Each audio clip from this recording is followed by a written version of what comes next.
future.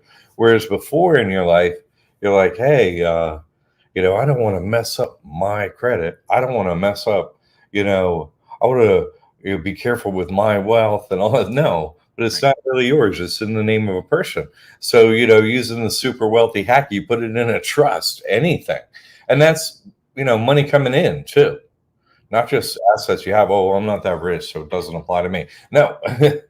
If you don't want to pay IRS taxes, like save 30% of your money, like Tim over here, over here, uh, over here, like Tim over here, like that's how you begin to build wealth is with using this system that they set up. Didn't tell us the special rules and none of that stuff. But I'm an accountant, I figured this out, and I'm like, hey, this could help a lot of people. I don't want to, Right. because there's no forms to fill out. It's not like, hey, come in and give me your taxes.